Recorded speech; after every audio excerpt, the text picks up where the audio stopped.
just gonna give you guys inspiration so we can get right into it. Nice. There's only 3 of you, so 3 inspirations are being given out. I think where we last left off,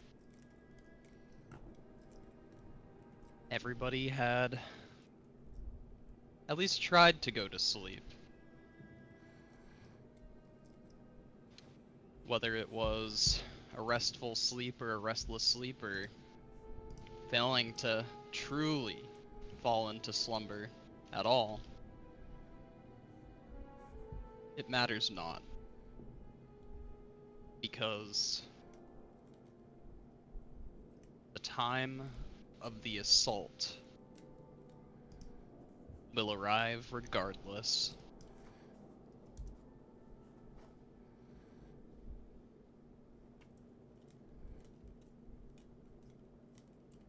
Roksana Demir.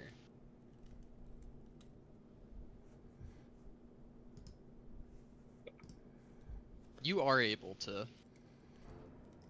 somehow find sleep amidst all the thoughts that are going on in your head.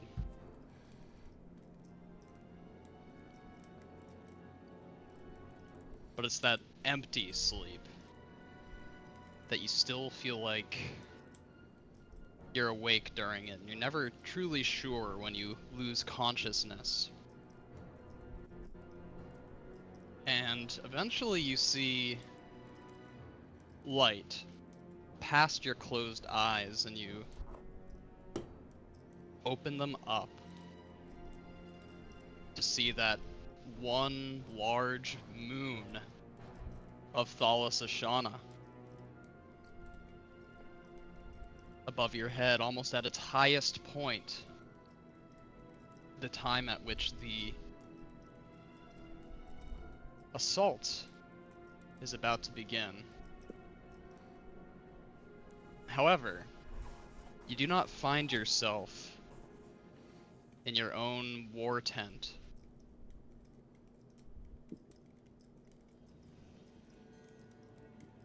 You find yourself in a twilit grove. In its center, a pool. A reflective pool of water, returning the image of the moon above it.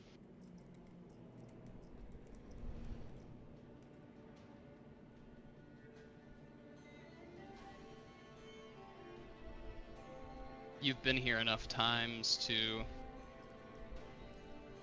know exactly where you are being drawn to. That even though you are standing outside of the water, you are feeling drawn by the current of some thing. Something more ancient than perhaps even time itself.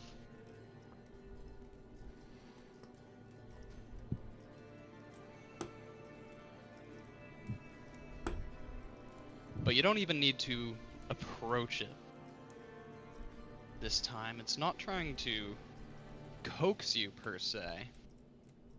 Its force of presence is enough to make you feel like you're being pulled towards it. And you hear its enveloping voice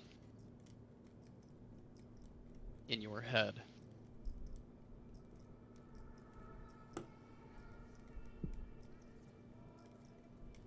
Do you think you can request my aid so easily?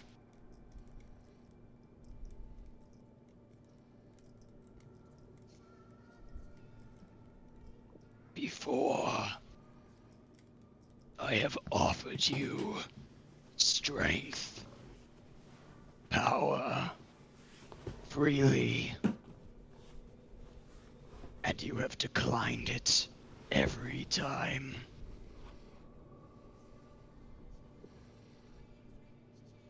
I I will return to you once again. But it will be when you are truly desperate.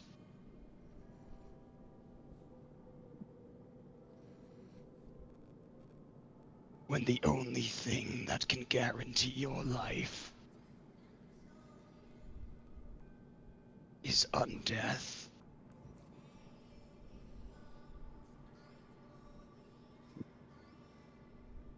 And then, only then, will I not give you power.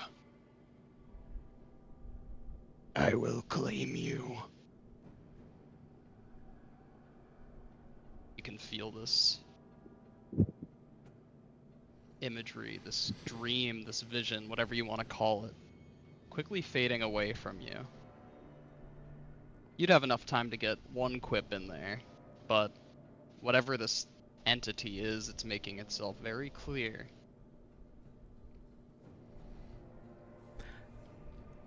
And this entity is separate than Zalad, right? This is like an internal like beast within me.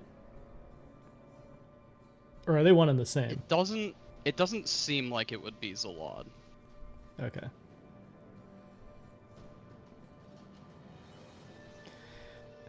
Yeah, I think she just like looks down at the water and just like splashes it with her hand, so like the image of the moon is a bit scattered. And just continues on, getting ready for the siege. As the water ripples, so does the vision itself. And you wake up, not in a cold sweat or anything. This is a place you've been to enough times to maybe not find comfort in it, but certainly to not find yourself out of place in. So you just wake up, eyes open, still, in bed, and you get up, peek outside of your tent. And similar to the dream, the moon is approaching its zenith. You know, it's almost time to get into position. Oh shit. And if there were one thing above all others that Roksana is focused on in this moment, what would that be? Oh. Above all else, she's just concerned about victory.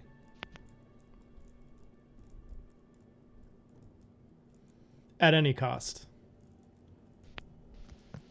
At any cost, and what does victory mean to Roksana? Occupying the city? Killing Zalad? All of the above? Plus more?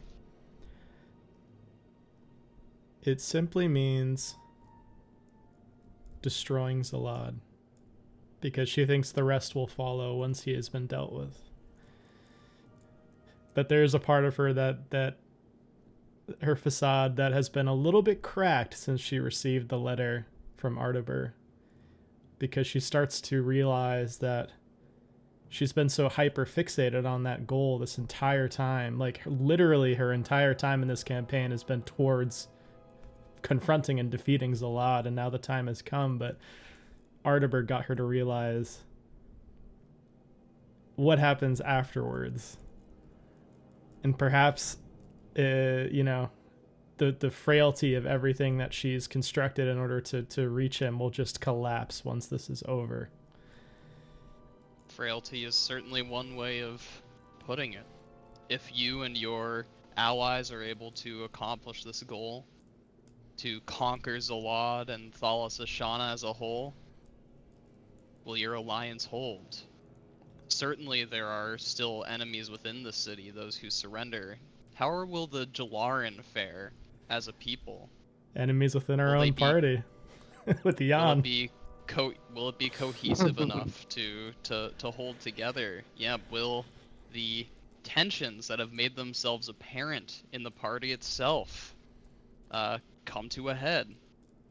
There's a lot of doubt, but I think you're right. The one main thing she's focused on is still that goal. That is very much a Roksana thing, that she's always cautious, and she may have her doubts, but she always goes towards her goal.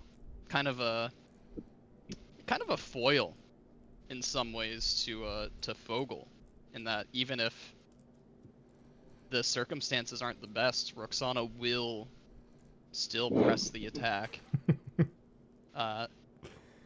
So as Roksana gathers her things, and perhaps meets up with Adroxa to have that final exchange of words before you separate, as Adroxa is taking a very small portion of the Force to probably die. This feigned part of your plan of attacking that largest gate into the city.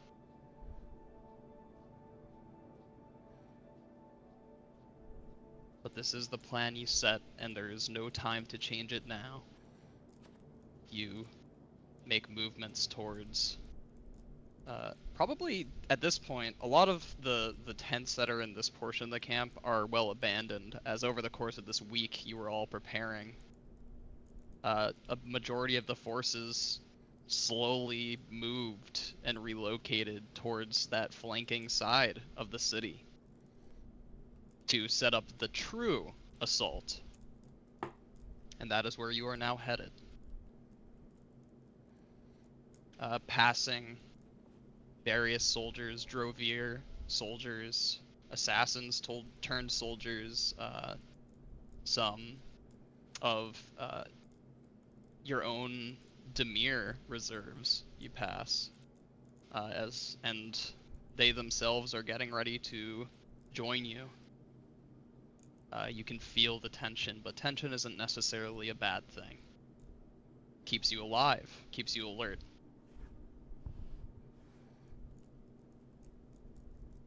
And I think as Roksana makes her way there, we will swap now to Fogel.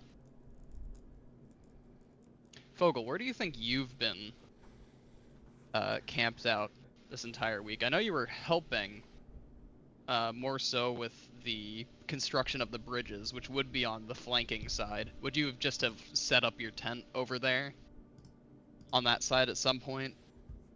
Or would you make the trek this morning, if you could call it that, in the land of eternal twilight? Well, tell me about like the terrain. Is it all forested? Is there any streams nearby? I mean, is it just like a camp that's just in a field? Like, The camp is definitely positioned in this forest, not too dissimilar to the artwork that you're seeing right now. The main reason for that is to obscure the true number of your forces, the true size, and to hide its movements. In fact, in that flanking side of the camp, so the far side, there would be no campfires, no torchlight, nothing. A direct order to not give away positioning. I think Vogel, he'd probably be over there. He'd be somewhere on like the outskirts, kind of away from the rest of the group, just in case we did get ambushed. Like, he's not going to be stuck in the middle. You know, he'd be kind of on the outside, so that if he has to make a quick getaway, he's, you know, on the outskirts and just doing his own thing. Kind of, I'd say he's on the outskirts somewhere around the camp. And what would you say Fogel's pre-battle ritual is. How is he mentally preparing for this assault? Well, what, we got like a day left? Or it's Well, like it's the now night of? it's within a few hours. Well, a Unless you few want to hours? flavor it as before you go to sleep or try to get to bed. Nah. I think... Well... He's probably tinkering on something. Maybe even nothing. Maybe just like... Just gadgets for fun. Maybe like just checking out Baxter, all his joints. You know, just making sure everything is in place and... you know, going through his potions. Maybe he's labeling them, making sure they're all nice. And I think that's really all he'll do for, you know, the few hours, just kind of tinker with his tools. I think that's his state of calm. And he's just going to do that. He'll feel most prepared doing that. And that's what he wants to do, is feel prepared. As prepared as he Yep, can be. maybe brewing up some elixirs. Just keeping his Yeah. hands busy, his mind busy. Yeah. Alright. Vogel does exactly that. Checks on Baxter. Baxter seems to be fully prepared and ready. I think he was destroyed in the combat Yeah. with Vinali Demir, but you were able to rebuild him. And you're yeah. checking, really to make sure, checking his chassis and all of that to so that hopefully he won't fall apart again, especially on such an important Yeah. day. And I would like to have grabbed from the party loot. I'm gonna grab those scrolls of mage armor, and my plan is to cast one on. It lasts for like 8 hours, so before Oh. it seems like the battle is gonna start, I'm I gonna. guess It'll only Baxter give him like a could plus cast it. one. He could cast only- it now because he is a spellcaster. Yeah, I mean, because it'll only give him like a plus one, but that could come in Hey, handy. that so. that could help. That's sick. So, yeah, actually a pretty cool plan there. I think if you go into his like armor class on his character sheet, you can click the drop down thing, and I think mage armor is usually an option there. Mage armor. Let's go. Yeah, I'm from a 15 to a 16. cool idea. I like it. Sweet. All right. And eventually, you know it's time, and you're swept up in the positioning and movements of the troops.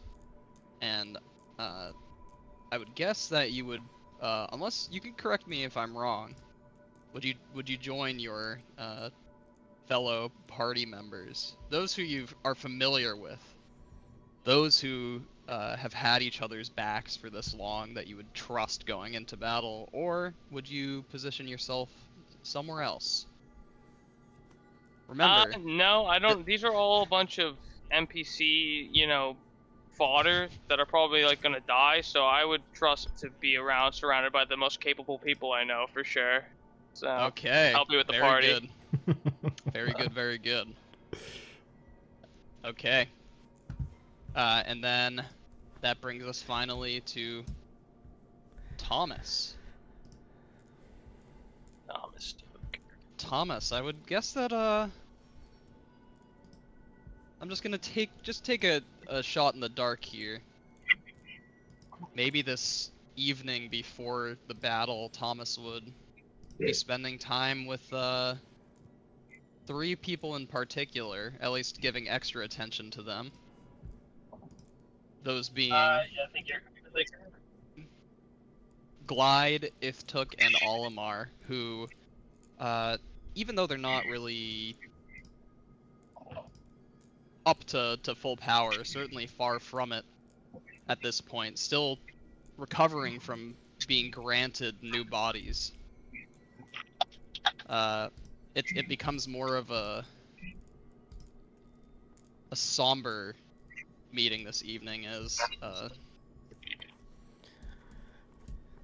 Glide isn't at the strength to look after you. Iftuk isn't just at his best strength in general, which just frustrates him. And I'm sure just with the amount of time you've been together, Olimar would want to help as well, but neither of them, or not any of them, are in the position to really help. So they need to stay back, maybe be in the back line and help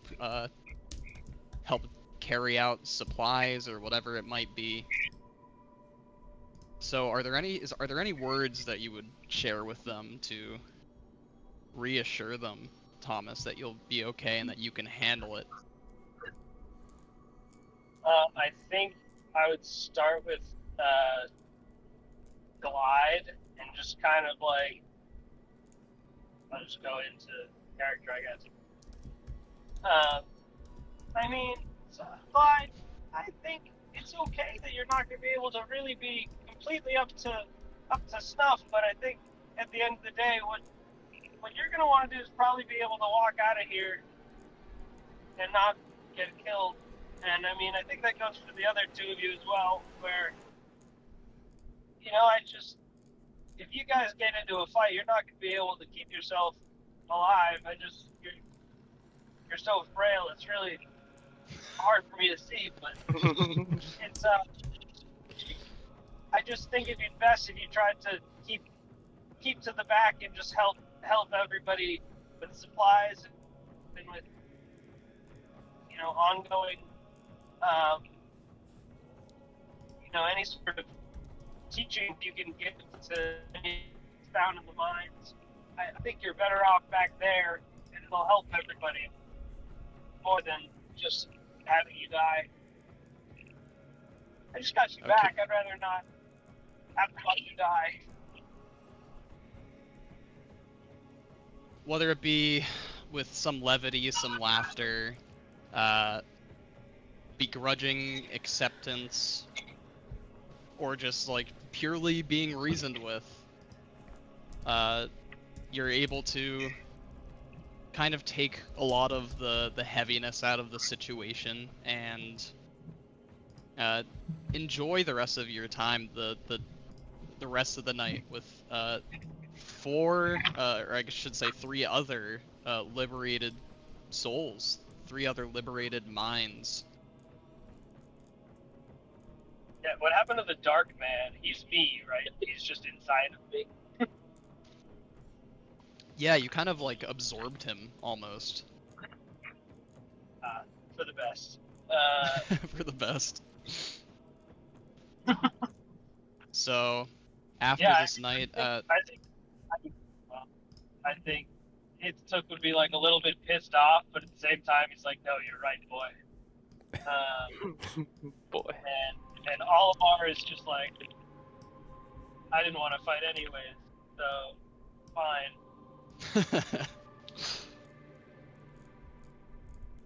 Yep, I think maybe just out of like motherly instinct, Glide might be the most resistant to the idea of leaving you, but even she eventually gives in. She knows deep down that you have become very powerful, Thomas, and very capable on your own. That's fucked. Send a kid to die. He's like He's a child he's soldier. Like his mid-teens, right? Only 2012. Yeah, this is. He's mid-teens. Yeah. There's probably some other mid-teens, I don't know, Jalaran who are. Strange aging issues, I think, probably with his body adapting to be him. Yeah, I mean, all the time. technically, he's like 40 years old. in a purely technical sense.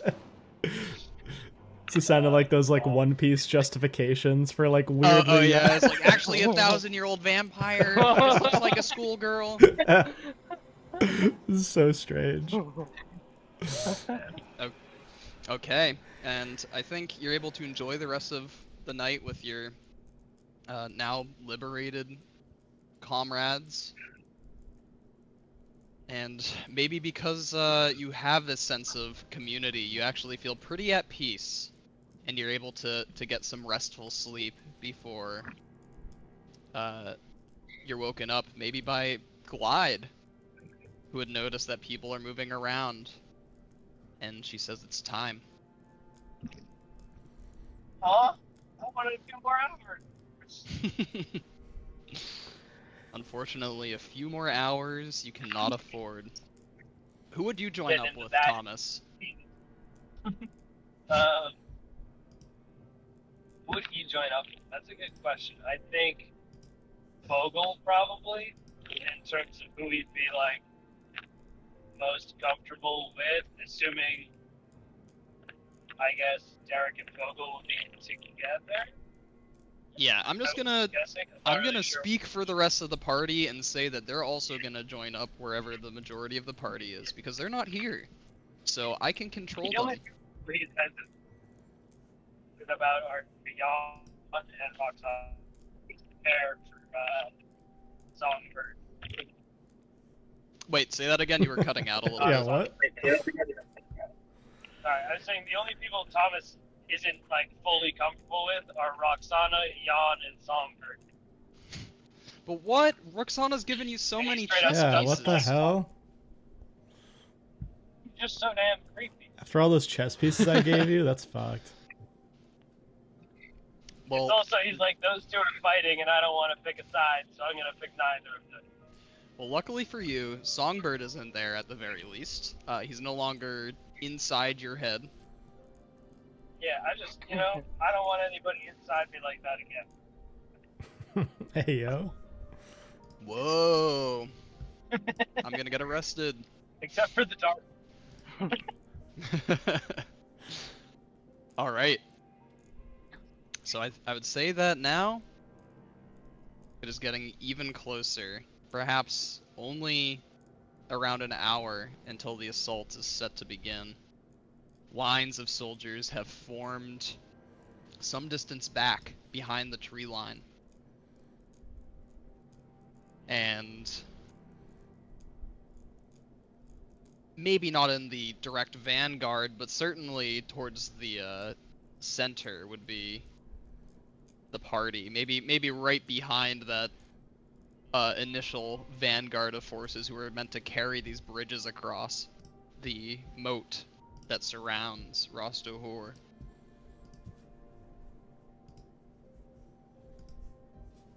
Roksana, you are the leader here. You and Adroxa have been the two primary planners of this whole thing, and Adroxa is not here. You know that you are to receive a signal from Adroxa to begin your assault, and that signal will be in the form of some sort of display. You'll probably see some laser light show action going on in the distance as she unleashes her power.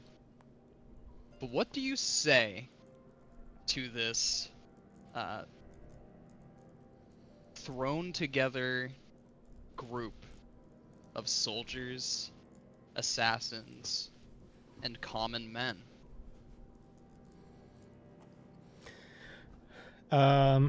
She will get up on like any kind of platform that is around there, and she'll be like,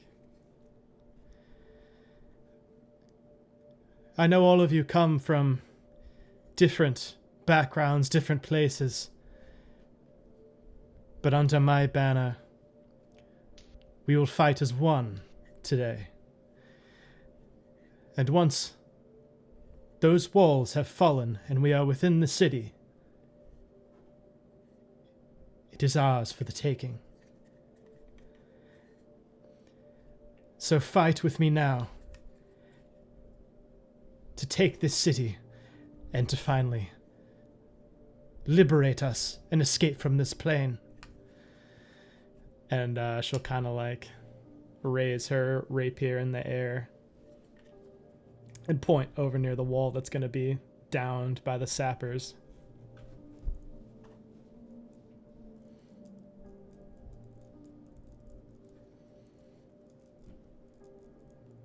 You get... You know what? Just for the fun of it, make a...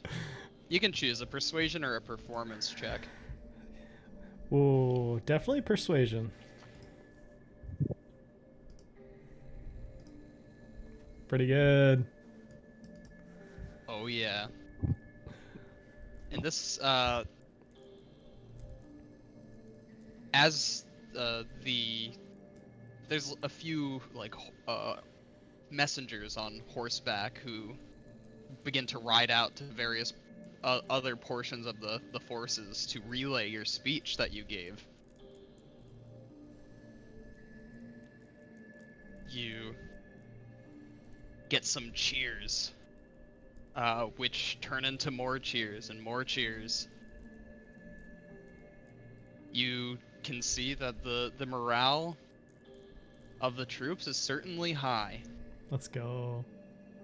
Minimal casualties digging these tunnels. They feel safe and confident that they're going to begin the assault, not getting obliterated by the most well-fortified position of Ras Duhour. And overall, yeah, morale, spirits, all high. And this commotion amongst the soldiers dies down as some tension begins to build up again, as you probably would have given this speech around the time when you would expect Adroxa to give the signal. And a few minutes pass before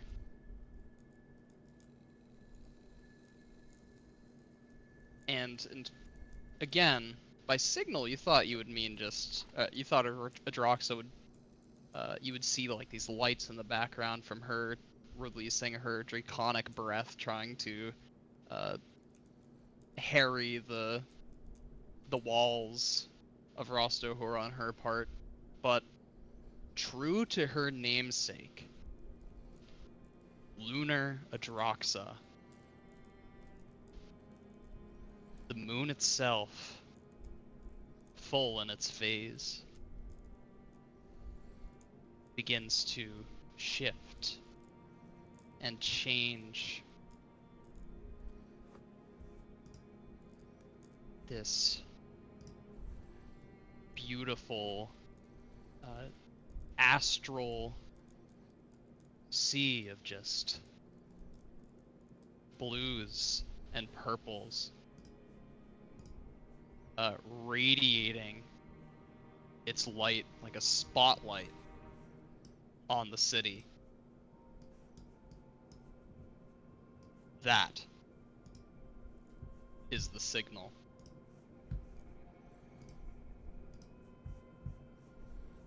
Are you going to call out the charge, Roksana?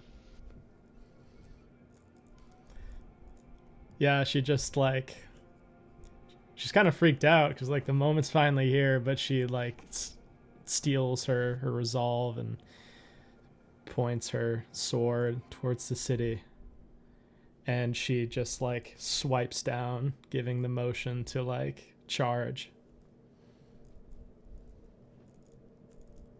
A stampeding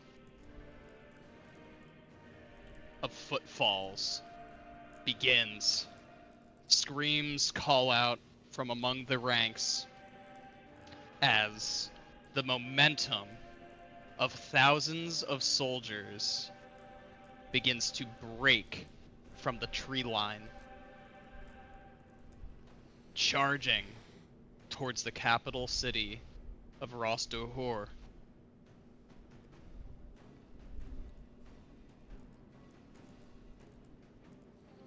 And it's almost as if you doubt yourself, thinking that maybe your true plans somehow got leaked through to the defenders in the capital city, that something bad would happen and you would immediately be set upon by, what be it, trebuchets, arrows, just storms of arrows, whatever it might be. But no, for the first 100 yards, 200 yards, 300 yards on this open field going towards that moat, nothing happens. A huge amount of your forces are able to pour out onto these fields before you hear the beginning of some just panicked clanging of bells from your side of the walls. Whatever soldiers they do have set up there, they were not prepared in the slightest. Let's go. I guess, what would be a more appropriate scene to go to now? Kind of like the one I had last session. Time to go across the moat that surrounds Ras Duhour. And in front of your forces, there are perhaps like dozens of men supporting each of these bridges that Vogel helped construct. These bridges that are meant to just be quickly thrown down atop the canal and be secure enough to allow forces to, or soldiers, many soldiers to pass over them. And Vogel, with some great artifice, you were able to design a mechanism that could get the supports of the bridge into place and lock them into place properly at the proper depths that they would need to be going over this moat. Yes. And you can see your beautiful invention at work as this first group with one of the bridges begins to just sprint into the water. Those in front probably falling partially in, being stopped by just the force of wading through the water of the moat.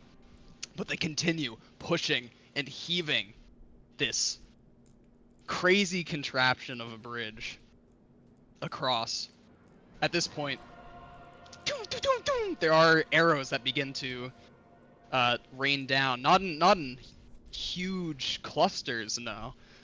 Maybe the odd soldier here and there begins to go down, but you see other soldiers who are prepared, who have these large arrow-catching shields that are mainly designed just to protect those who are forcing the bridge across, because that is the most important thing right now, getting those bridges across. If the bridge crews go down, then the plan fails. And another bridge, then another bridge begin pushing their way across, and it seems as if there are too many bridges going across at this point in time for the defenders to really get any or all of them, really. But here's where we're gonna introduce the main mechanic of this assault. It's called strain. There will be all these different encounters throughout Ras Duhour, different scenes of battle. And each encounter has a certain number of strain. The goal of any and all encounters is to remove all of the strain from the encounter, which can be done in several ways, in several phases. The first phase of this is the individual phase. So you as individual characters can either expend resources or make rolls if you're more of like a weapons fighter to try to remove strain from the encounter. There's also a couple of other things you can do in the individual phase. So like the biggest one would be like spell casting would be a resource to expend, which would be really good for certain characters. So Thomas would be one of them, as you guys might be able to have time to get a short rest or two in there. An assault does not last, you know, a soccer game's length of time. It'll occur over the course of hours and hours and hours. So you'll probably have time to stop at some sort of forward operating base and be able to tend to your wounds, catch your breath. So Osira and Thomas will be really useful for this because they regain their so for Thomas it would be his psi points, for Osira it would be his spell slots on a short rest. You can essentially spend up to, for you Thomas, it would be up to 5 psi points, so it would be the equivalent of casting a 5th level spell. Removing 1 strain from the encounter for each psi point that you expend. And it's the same for spell slots, so like a 5th level spell slot would remove 5 strain from the encounter. Then, another option that you have as an individual is just to take 20 hit points worth of damage to remove 1 strain from the encounter. Which is oof, it's kind of rough.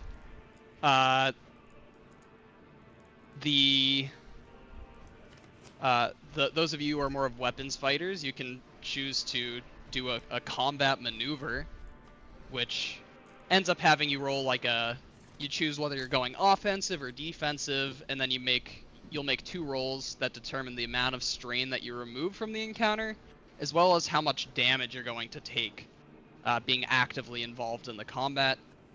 Or if you have any other resources or something that you want to try to use that I'm not really covering, then we can just go on a case-by-case basis. So why don't we start with the individual phase? The final option, I should say, is nothing. You don't do anything. You just eat it. You just take the strain. Well, that goes into the next 2 phases of an encounter. The second phase will be the party phase, which is another thing that lets you just remove hit points. So 10 hit points for each party member to remove 1 strain from the encounter. And then the third phase is that any remaining strain after the first 2 phases is applied to whatever allies are most involved in this part of the battle. And each ally has a strain maximum that once they exceed that strain maximum, I'm not going to tell you what it is, something very bad will happen to them. I'll leave it up to your imagination as to what that could be. So I guess, Tyler, since Roksana led the charge, I guess we'll... I was kind of getting a little ahead of myself. Just roll a d20. Alrighty. Oh, not great. This has nothing to do with... nothing to do with, like, how good... Okay, good. good or bad something is. Almost, it's pretty thematically fitting, because the number that you rolled shows that, at least next to your party right now, those who you are currently involved with in this phase of the battle, the Demir reserves. Oh, nice. So nearby you were like all those excess Demir soldiers that you are truly leading into battle. And maybe at this point in time, you are all arriving at one of the bridges, and maybe this bridge is the one that they decide to focus on the most at this point in time, because they can't focus on all of them at once. They don't have enough forces to defend. So out of all the bridges, the one that you want to cross, unfortunately, is the one that is looking the roughest. You see like a couple of the more physical laborers who are supposedly pushing this over. They're now floating towards the edges of the moat, dead. This encounter is going to have 15 strain.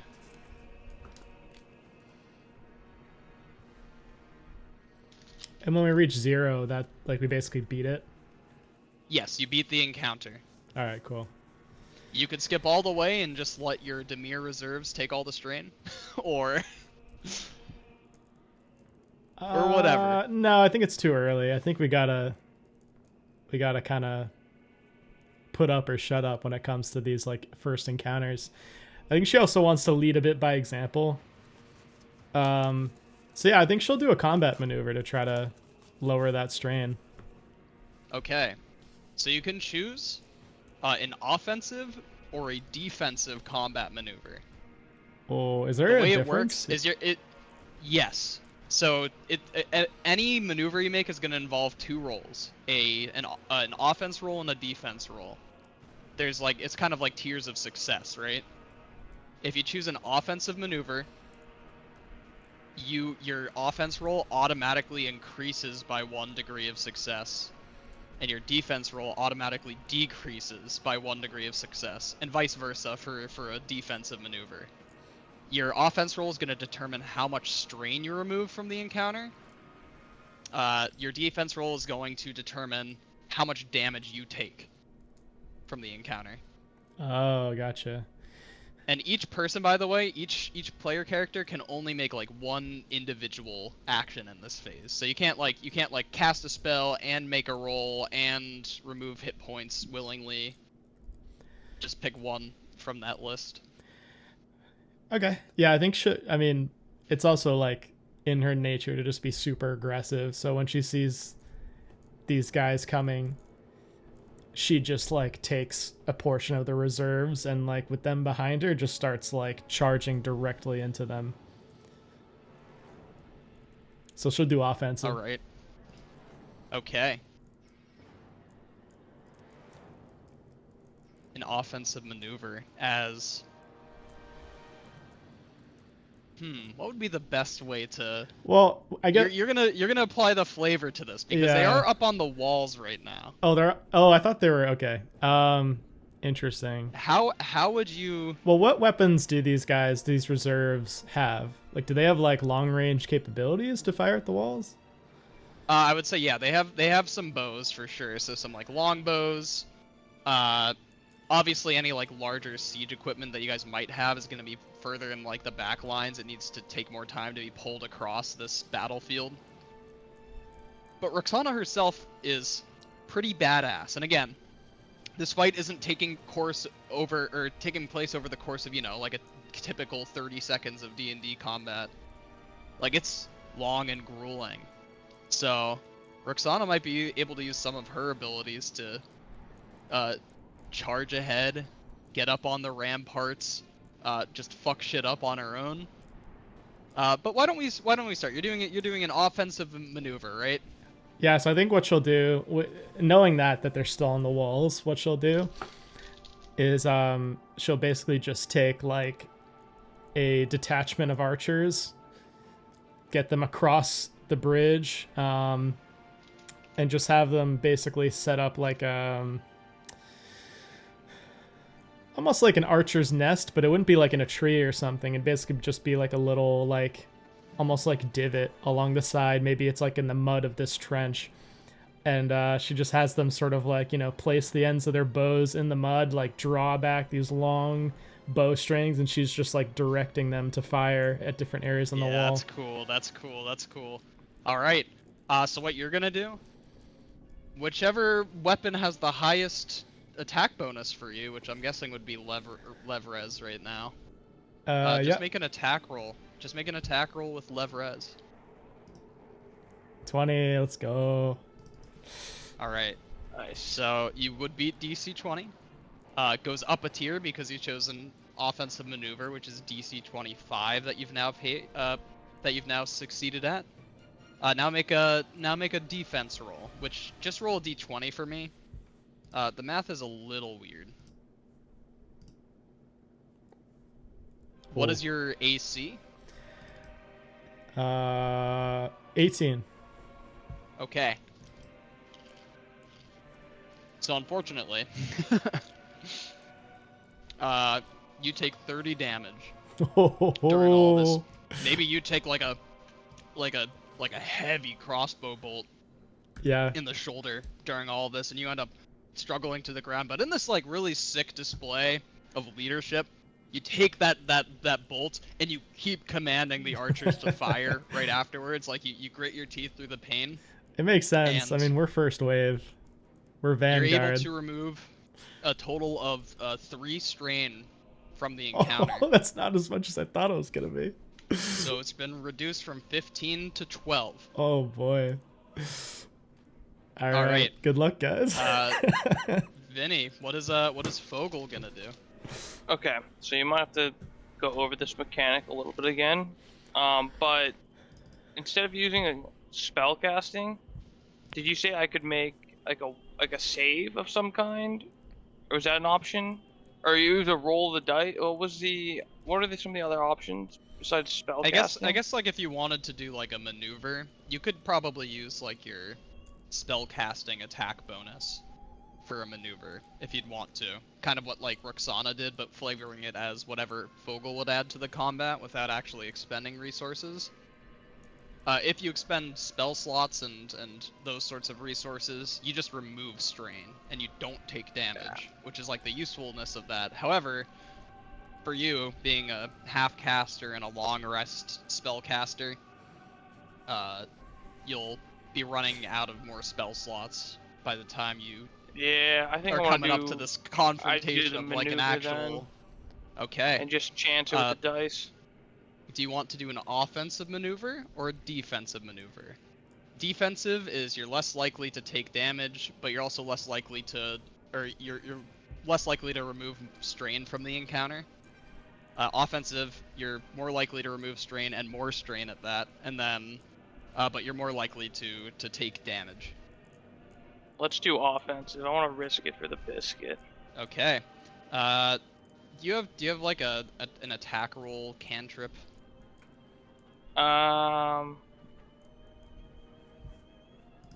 Toll the Dead? Is that an attack roll? No, it's a wisdom save. Oh. Why don't you just just roll a d20 and I'll figure this out. While you're rolling a d20. Oh, 19, let's go. Holy shit, I don't even That's think I need huge. to check, thankfully. Your bonus is Yes. definitely high enough to get past 25, That's which means you huge. succeed at a DC 30 because it goes up a tier. Because you chose Wow. offensive. Make just another d20 roll. Your AC is 20, which is crazy. Yeah. Alright. Pretty decent. Okay. You are going to take 10 damage. It's not terrible. But you remove 5 strain from the encounter. That's good. That's good. As Fogel may be quickly like brewing small alchemical solutions and whatnot. Like, I don't know, some random contraptions to lob them over like the walls and whatnot, and just slinging like various cantrips and everything. Or if you want to flavor it your own way. I like that. I like that. I like You the like vision that? of him throwing some quick brews. Okay. And yeah, you remove 5 strain from the encounter. The encounter's currently at 7 strain remaining. Caleb, is Thomas adding anything to this encounter? Yeah, I was just looking at the last screenshot you sent me of my shit, but it only had level 4 spells up. Do you know what my level 5 spells are? You can see them right now. Yeah, you don't have to like. I mean, if you just want to use that for flavor, then certainly. That is exactly what I'm looking for. Okay. For level 5 spells, you have Synaptic Static, which is like a big psychic explosion, kind of like a psychic fireball. Yeah. There's Gesh, which is more so of like an influence thing, and then there's Modify Memory, which is another like influence thing. Okay, I think for this one, I'm going to use a level 4 spell, my Confusion spell, just to try to generally confuse whatever group we are fighting with. Okay, I don't know I if will you- remove. think we're less, maybe to make them think we're more. I'm not sure, but just throw them off in some capacity. All right, I will remove side points from your character, and you said that you were going to do confusion. Yes, sir. We'll say with like all the chaos and everything that's going on, like maybe there's some like points in the walls where the walls are actually hollowed out and there's hallways and everything, so there's like lower arrow slits and like protrusions from the wall that like archers might have better sight on invaders getting closer and closer to the wall, and you just target them with confusion. Maybe like a group that's again focusing on your guys' bridge, and they just some of them just stop in place and begin lulling. Others turn on their own allies and just begin firing their crossbows at their allies, and yep, chaos and confusion. So yeah, you just remove 4 strain from the encounter. Dang. There's 3 strain left. Is there anything that you want your other allies to do? I guess we could just have Asura. If you want him to expend one of his Warlock spell slots, he could just remove the rest of the strain from the encounter. You said Is there's the how easy many way left? to go. There's 3 strain remaining in the encounter. Well, his Warlock spell slots are worth more than that, aren't they? They are worth more than that, but they do recover on a short rest.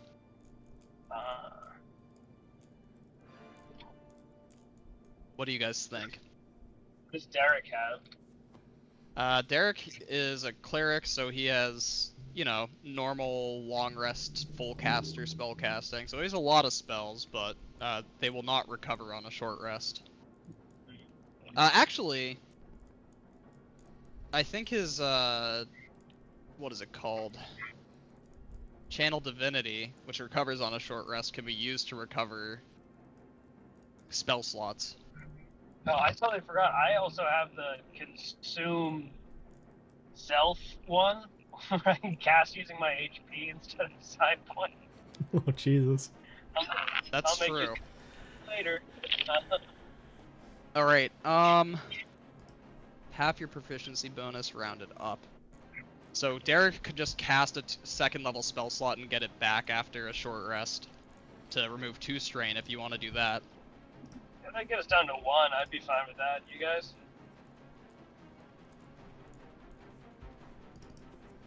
Is 1 Pretty good. strain fine with you guys?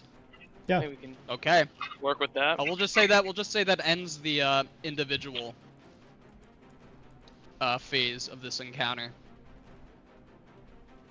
Then there's the group phase, where you guys can, as a group, decide to each take 10 hit points and remove 1 strain for every 10 hit points you each remove from your characters. Oh. What are we down to now? Just 1. Oh. So you could just have like the Demir reserves take that. So it would be 10 HP from everyone to get 1 strain down? Yeah. So it's pretty costly overall for the group, but for each individual character, not really. And what are other options before we make a decision? If we don't want to do that, In the group phase, that's it. That's the only option. or you just suffer the consequence.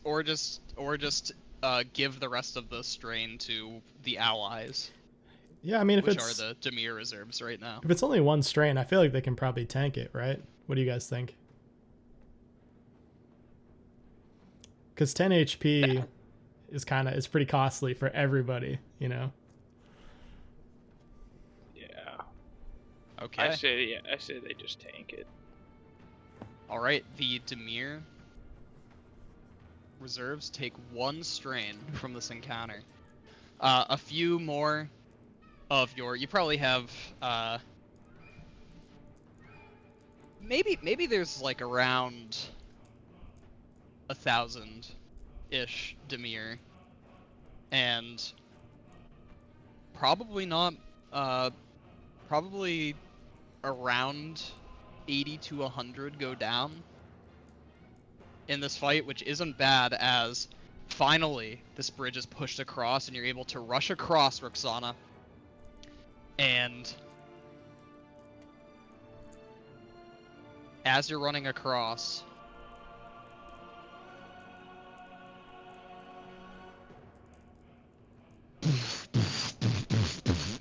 you hear these Hell yeah. low rumbles, these low just pulses, seemingly coming from the ground itself, and like sand falling through an hourglass. The wall itself that you're rushing towards Let's begins go. to fall in on itself as soldiers that are atop the walls just begin falling. Classic Wilhelm scream. Ah! And it creates a large enough gap to easily get your forces through without like funneling them. Like this huge, probably like 150-foot stretch of the wall is just fucking demolished. That's Your sick. sappers and sapper tunnels worked out perfectly, Let's go. as for your forces as well as those that were moving across the other dozen or so bridges are also making it across and are now rushing into the or through the wall into the city to take advantage That's huge. of this crazy surprise attack that you have orchestrated. Yeah, So. that's massive. That basically means like we're on an even playing field now, which is so sick. All right. Which brings us into the next phase of the battle, the next encounter. Time to capitulate on this chaos. You can still hear these bells ringing throughout the city. The information that you guys are here has been relayed. It would have been hard to prevent any spread of information from happening, but obviously it's worked, and there's chaos in the streets. As you can see, soldiers coming from probably other like reserves or like outposts or just any like garrisons that were relatively close, maybe those that were located at other portions of the wall, not the segment that you attacked, but at those that were adjacent to it. They're all pouring in, completely disorganized, and I think this would be perfect now for your soldiers to storm in and slaughter them in this chaos and disarray. This part, or this encounter, of securing the eastern district of Ras Duhour only has 12 strain, as opposed to the 15 strain of the first encounter. As Nice. Makes sense. it's kind though, of just honestly. like much easier pickings. Let's go. And if you'll you you'll probably know what indulge this- me, I would love to have Yeah. Roksana just like be on a horse for this encounter.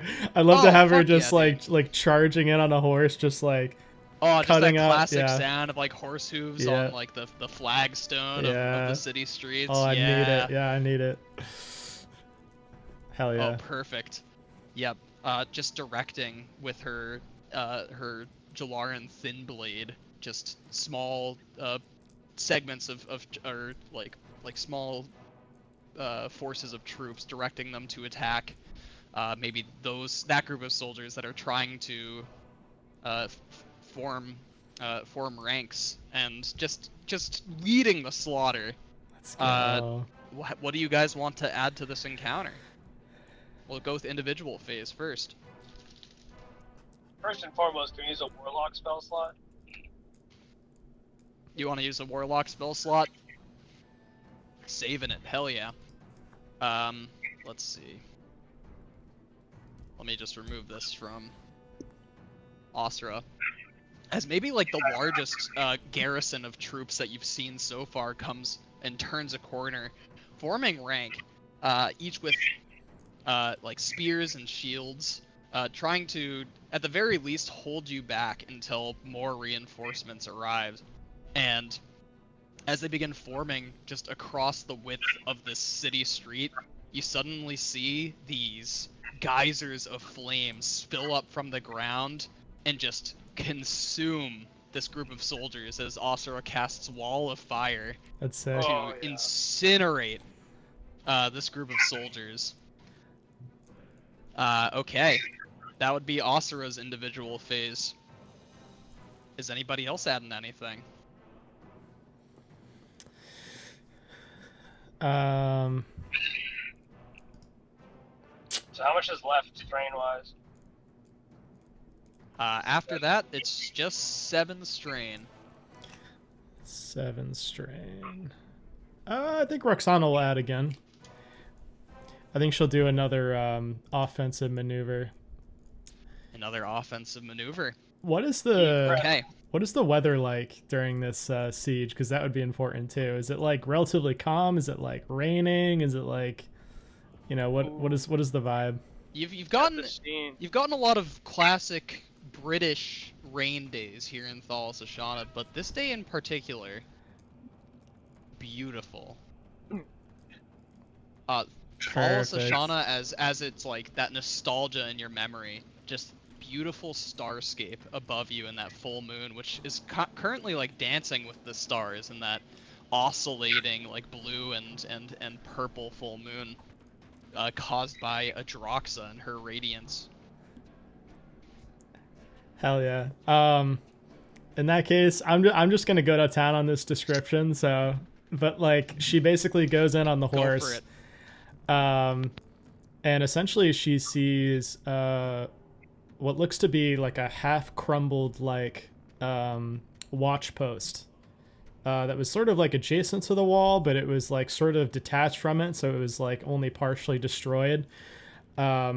And I imagine this moment like on a super like long lens, so like the area is compressed, but you see stepping out of the watch post is this like huge like Ras Duhour like commander. Like he has just like this like blood red armor on, but he looks to be like part of his skull is almost caved in just from the blunt force trauma he suffered from being nearly crushed in this building. But she takes her sword and she points it in his direction and says, "You're mine." And immediately goes up and just starts like sparring with this guy.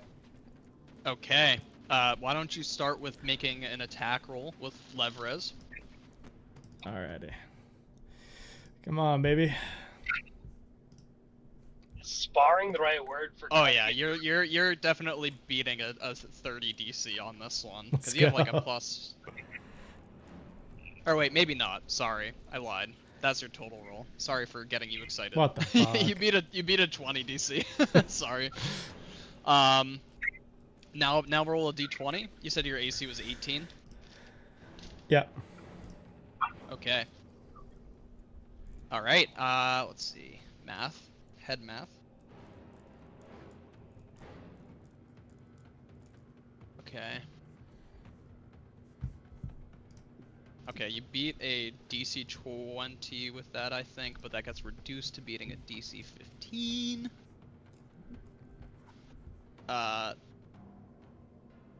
Okay. You take 20 damage. Oof. But you do remove a couple of strain from the encounter. You remove 2 strain. Oh, wait. Yeah, you remove 2 strain. Wait. Yes.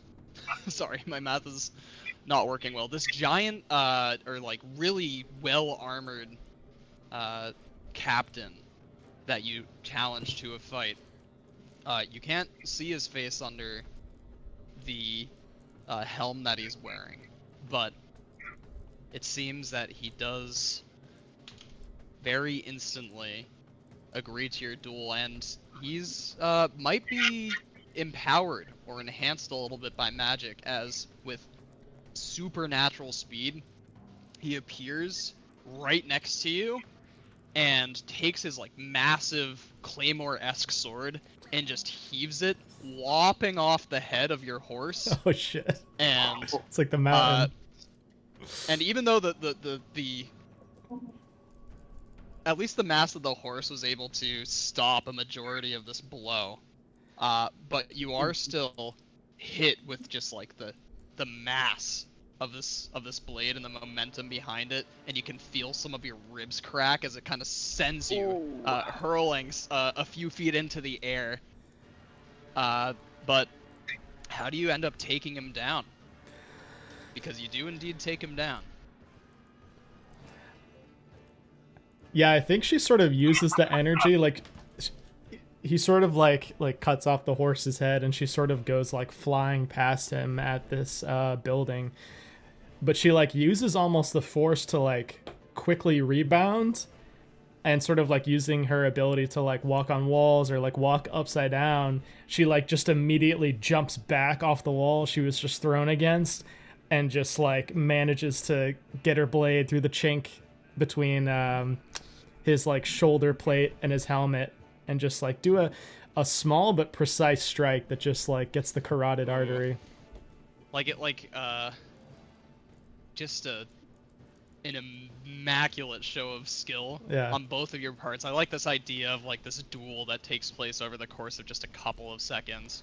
He deals one strong blow against you, but it wasn't enough, as you are able to position yourself on the wall, lunge yourself off, shoot your blade directly through like his artery, and you end up on the other side of him, standing up, and he just turns slightly, his hand holding that part of his neck. You can't even really see the blood spilling out, as it's mainly spilling into his armor, and he just gets down onto his knees and just crumples onto the ground. Oh yeah. Okay. Anybody else adding something to this encounter? There's still 5 strain remaining. I can drop a level 5 spell, perhaps a Gesh. Perhaps, Okay. Join us, take back your city. That's crazy. Yeah, maybe. Yeah, I think with this, it's like enough like low level characters that'll total, and like the narrative part of this is sick. You begin casting Gesh. Maybe originally focusing on just one important like commander or something to get him to follow a new directive to take back the city for the people, no longer for Zalad, or as you've learned, a lot of these Ras Duhour soldiers are actually from different territories, and from a treaty that they signed, they have to provide soldiers to Ras Duhour. So maybe turn their loyalties back to, you know, their own Asari, their own people. But you feel this tingling sensation as you feel this spell casting that you're going through. It's like a minute to cast it, I think. You begin feeling it ping off of various parts in the district. This connection you formed with the awakened scions that you've either found or created last session. And you begin casting your spell not only yourself, but through them. And you're able to have this wave of Gesh just like wash over a lot of the soldiers in this district, who then they feel compelled to join your side and begin turning on their own allies and help you secure the rest of this district. Then it's them, and then a lot of the soldiers begin like surrendering at this point, as your forces have successfully conquered the eastern district of Ras Duhour. Let's go. Look at you guys. You guys are just cranking it in the individual phases. So, I know that you don't... I know Roksana's taken some hits. However, this is a choice. This is a very pivotal moment in your plan to take over Ras Duhour. You know that at this point, the message has definitely been relayed to where a majority of the forces are currently defending Ras Duhour, and they are likely already en route to defend their city, which has already been invaded. You could choose to rest now, but that would give the enemies time to coordinate and set up defensive positions in key locations in Ras Duhour. Or you could choose not to rest and send your forces to intercept them before they can form proper barricades and defensive positions. I think we got to keep going. I think Keep Roksana's going. just gonna down a healing potion, but she's just gonna like keep pushing. Okay, yeah. Certainly you can drink a healing potion during this time. Okay. We're gonna run on to the next portion. You know Ras Duhour well enough. In fact, Roksana, you lived in Ras Duhour for a lot of your life. As the Asari tend to live in the palace at Ras Duhour, commanding their territories from the capital city of Thalas Ashana. So you know the city streets fairly well. You've seen plenty of maps, you've been to plenty parts of it, and you've gone over these battle plans many, many times, both with the strategists, with Adroxa, as well as just in your own head and in your own time.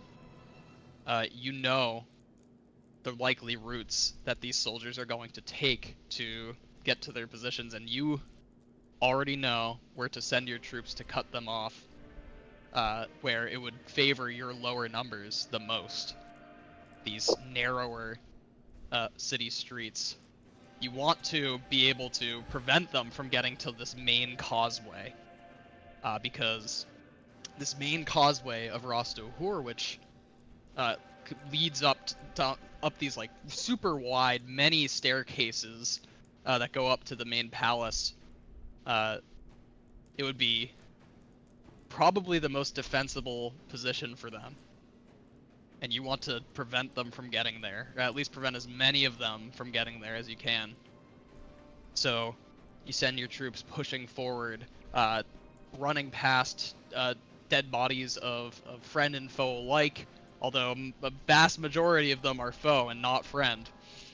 And probably like just like this march through this hastened march through the city of your soldiers versus theirs. Who's going to get to the main causeway first?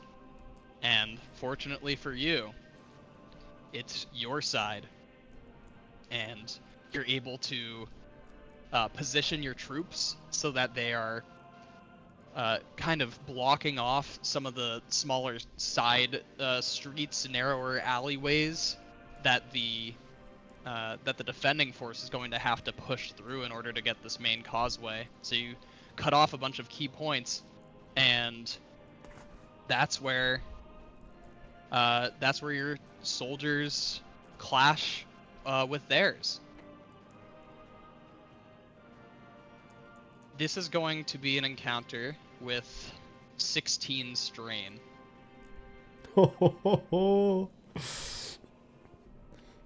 As even though you set up well, there's a lot more soldiers coming at you now. Luckily, you're in the more defensive position here. You're not the ones being cut off, they are. So it's still a fairly low amount of strain compared to what it could have been. What is the max amount of strain I can remove from like an offensive thing? 5. Oh, okay, that's actually pretty good.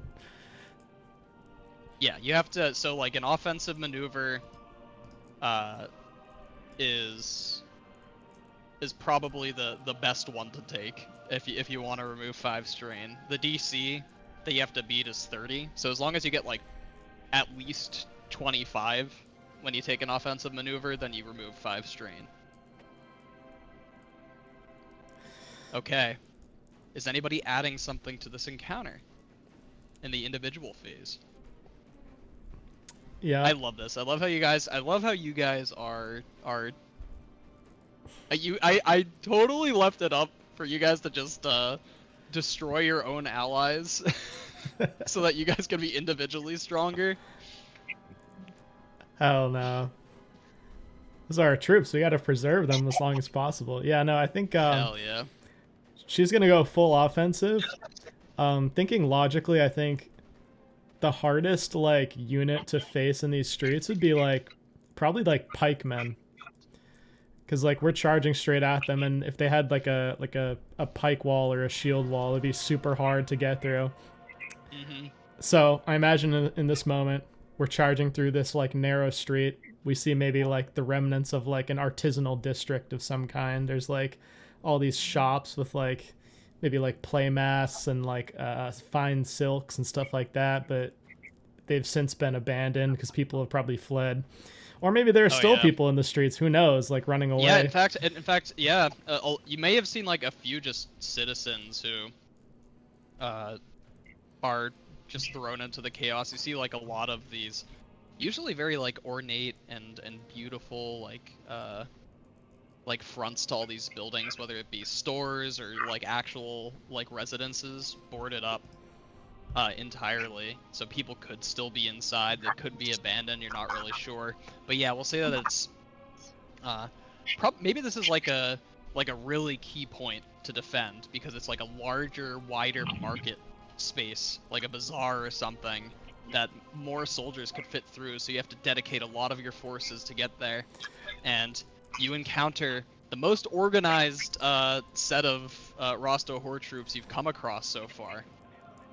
Yeah, and she sees this like extremely like able defense. She sees this this shield wall with like long pikes extending over the top, and she just sees like many like multitudes of her men running up and just getting like cut down. Maybe they have crossbows as well. And she just very quickly like runs up like a side stairwell to the top of one of these like artisanal like market buildings. She runs like across the rooftops over to like just beyond where the shield wall begins, and then she jumps down. There's like this really odd looking commander there, like a captain of some kind. He has like a big overcoat, but he has like a mask on his face, like maybe he was like disfigured in some past war or something. And she just like descends on him with her blade. She's gonna try to like stab him through the eye and the mask and just kill him. Break that line. Yeah. Throw them into disarray. Yeah, let's you doing another offensive maneuver? Yep, she will try to. Okay. Make that attack with Leverez. Come on, good rolls. Remember, you do have an inspiration, and it is a d20 roll, so if you I'll use that for want this. to reroll anything. Nice, let's go. Oh yeah. That's nutty. Yeah. That will exceed 30 because you because you chose the offensive. And yeah, that means you remove 5 strain from the encounter. You pinpoint, even in the chaos and like this like dense cluster of soldiers, you're able to get a vantage point atop one of these side staircases. You soar. I feel like the camera would be like lower, even lower than like eye level, to see this, you just soaring above you, this full moon of blue and purple. You just a silhouette in front of it, soaring over that cape that you're wearing, the blood barrier cape flowing in the wind. Yes. Above like these like lines that are all poking out. It's the pikes that the Ras Duhour soldiers are holding out, but they didn't even see you coming as you just collapse onto one of these, or onto this commander. You're not a very heavy individual, but you're coming from so high up that you actually topple him over. You just send your blade directly through his mask, and you're just in the middle of this crowd now, and you just take this moment of surprise, just begin slaughtering several of them, and maybe as a coup de grace, you use one of Levras's key abilities to just suddenly flash between a group of pikemen in the front line, Yeah. slaughtering them all simultaneously with your dimensional strike or dimensional assault. And Let's go. that breaks the front line, and it's able to get some of your soldiers pushed in to slaughter these pikemen. Actually, roll a d20 for me, Tyler. This is not your defense roll yet. 16.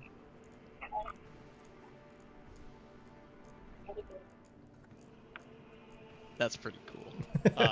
Now roll your defense rolls. Roll a d20. Oh, not good. Not very good. I think you're gonna end up taking 30 damage. Oh god, Oh. brutal. But it makes sense. I mean, I threw myself right behind the wall, so it's like Yeah, you definitely just me get. and the guys. You're either just very tired at this point, like you're absolutely gassed. You definitely take like a few shallow blows, which they accumulate over time.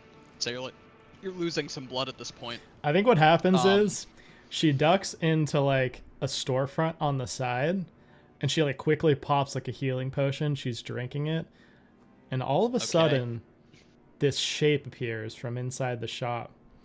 Because like Ras Duhour has its own like elite group of like shock troops, and like this one has been sent out to like find her and kill her. And so she sees this like woman in like a full like almost like a bodysuit basically, like just blending into the shop, who just like stabs her with a knife, and she just starts like bleeding all over like the shop. And they're basically locked in like a melee. Yeah, almost like a grapple. Yeah. Them like you throwing each other around in this like closed down, boarded up shop. You eventually are able to, in like this gruesome fight, you're completely bloodied, bruised, just like stab, just violently stabbing this attacker as much as possible until they stop moving.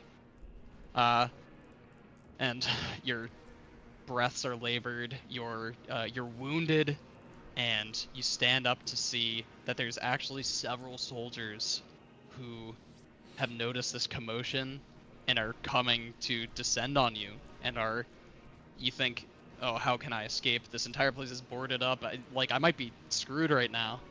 But that d20 roll that you rolled, it determined the ally Oh. that would be in this Oh, cool. scenario. As you see a brilliant blaze of colors, completely the brightness of which completely removing this group of soldiers from your vision, as you see the result of Adroxa's breath weapon Let's go. carving through Napalm. this large group of soldiers, as that is the ally who is really helping you in this moment. A literal fucking dragon soaring above the rooftops here. These men are about as to have so much PTSD Adroxa, after who's this. obviously alive and survived her portion of the assault, like the fake out at the beginning Hell of the yeah. assault, and she's made her way to regroup with the rest of you and is just wreaking havoc in this section of Ras Duhour. Okay. With that, anybody else adding? There's still 11 strain to remove from this encounter. Ooh.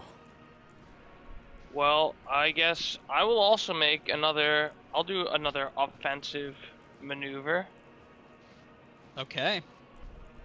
So yeah, why don't you roll a d20, Fogel? I still need to figure out what your exact bonus was. You rolled so high on the d20 that I didn't even have to figure it out last time. Let's Oh my go. god, you rolled high again. I think that's one less, so the 18. 5 plus... Oh yeah, you have at least a +7.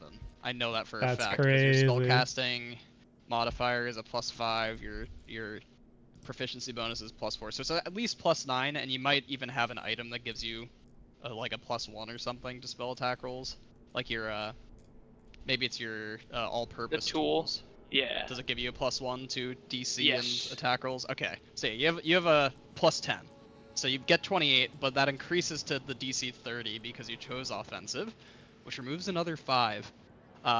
This is really the time for an alchemist, I would say.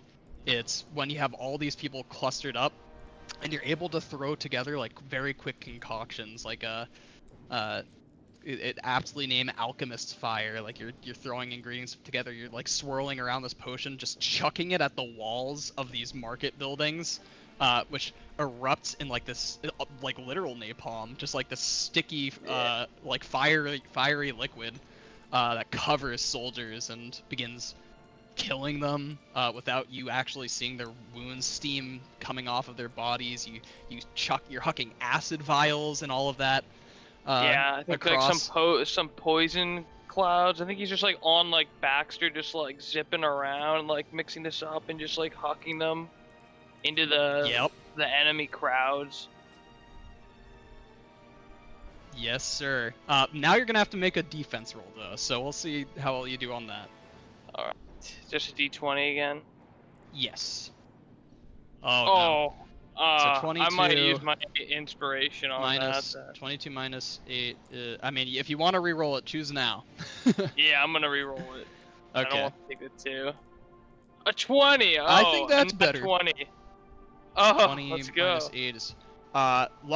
Unfortunately, it does decrease. Like you would have passed a DC 30, but it decreases by 1 tier because you chose the offensive one. But you still just take 10 damage. Okay, that's So not a ton. 2 have been 20. You would have taken 40 damage. Oh wow! I'm glad I re-rolled that then. So yeah, good that you re-rolled that. The natural 20. So basically, the calculation for the defense roll is add your AC to the roll, then subtract 8, and that's your number. I'm essentially taking like your AC calculation and reverse engineering it. It's so like THACO, like basically. the base AC is 8, right? So like if you're not wearing any armor, it's 8 plus your dex modifier. So if you weren't wearing any armor, you would just be adding your dex modifier to the roll essentially. But you're adding what extra armor your total AC is giving you beyond 8 to the roll is essentially what I'm doing. It is kind of like THACO. Wow, THACO's so useful, man. Doesn't require a lot of math at all. Okay.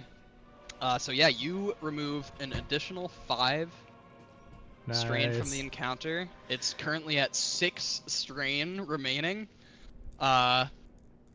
And yeah, maybe you just even get splashed by a little of your own liquids. You get a little too overzealous, and your alchemical concoctions, maybe one kind of blows up in your face, but you're used to it. It's kind of just the dragon fire too might trade, add an element of chaos to that. Some reagent goes off. Maybe it excites. Yeah, maybe it like excites one of your concoctions too much and causes it to explode on your hand or something. It's so scary. And you have to wipe some. Yeah, that's scary. All right. Caleb, do you want Thomas to do anything? Do you guys want another character to do something? There's still 6 strain remaining in this encounter. I don't think Tom's gonna cast any spells on this one. He's already used like 9 side points.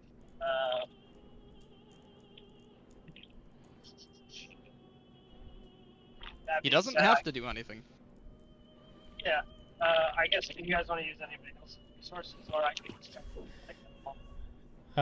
He could also. I mean, you mentioned Caleb that he has his uses hit points instead, right? Yeah, you can consume hit points to set aside. Could we also have Jan do like an offensive maybe or something? True. I would even let you guys use. I'd let you use a charge of his rage to have any damage he takes from it as well. Yeah, that'd be sick. So if you wanna do that, when was the last? Jimmy hasn't.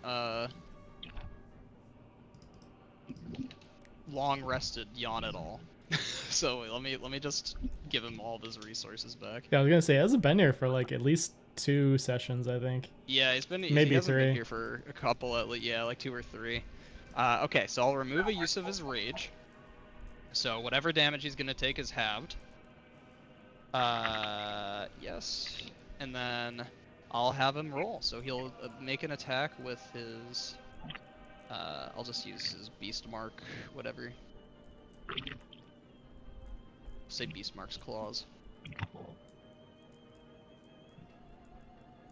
It's a 19, which would pass a DC 15, but that increases to passing a DC 20.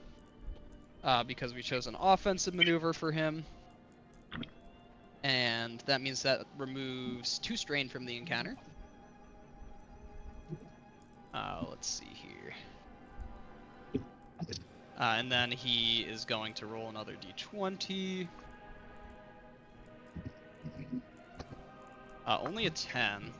So 19. Okay, that'd be 29. Minus 8 is 21. But it only goes to DC 15, which means he would take 30 damage, halved to 15. Math, math, math, math, math. So he has still a lot of hit points left. Yeah, that's not bad It's at all. Okay. So is Thomas gonna use anything, or is he gonna sit back for this one? I think he's gonna sit back for this one. We can still Okay. use how much is left. There is still four left. You could have also used another spell slot. It wouldn't be to maximum effectiveness, but he would still have a 3rd spell slot that he can recover on a short rest. Yeah, we could do that. Oh wait, maybe he has 4. Wait, he has 4 now. So yeah, he would still have 2 more. So yeah, if we just use Asura, this one, like maybe everyone's avoiding Adroxa's like celestial dragon fire, and it's kind of funneling a bunch of the soldiers into one position, and you just see like an orbital fucking strike, just this tiny little beam of light, huge eruption, flame strike from Asura, for getting rid of the rest of the strain of this encounter. And I think at this point, Adroxa like flies away to go help out the other portions. But there's still a huge force at Ras Duhour that's still pouring into the city streets. And unfortunately, at this point, or actually roll another, well, somebody roll a d20 for me.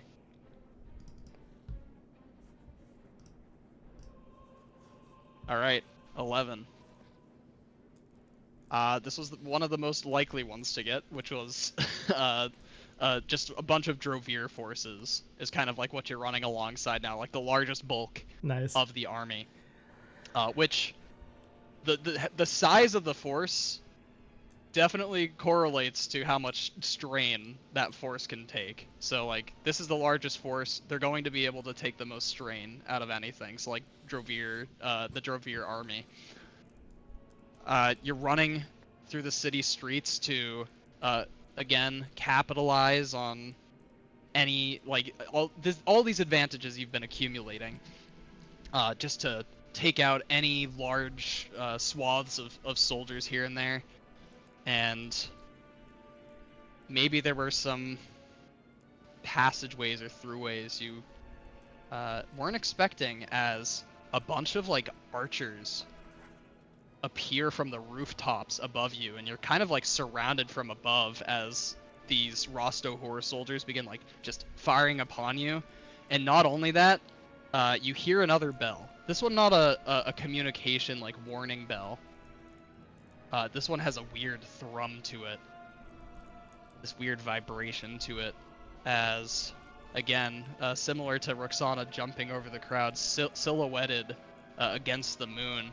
You see these winged creatures beginning to fly down, these night gaunts that you've seen before, these alien-looking bat-winged things that don't even have a face, these gray slick-skinned beasts begin to descend down, and you see a couple of them like just carry off Drovir's soldiers and just drop them from height as they Shit. scream, hitting the pavement or a rooftop at speed.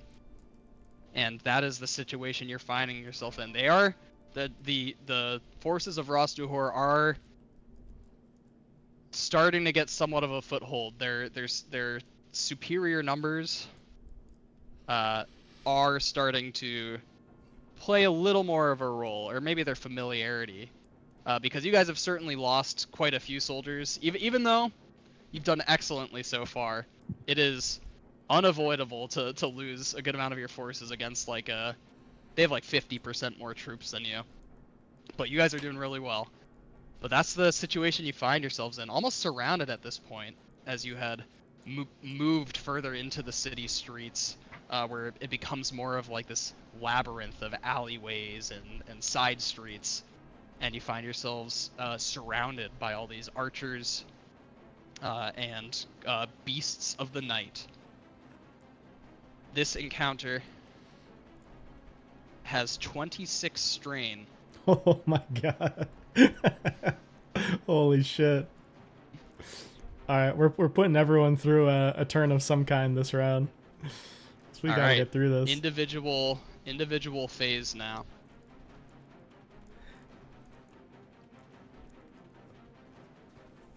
What's anybody or everybody adding to this encounter?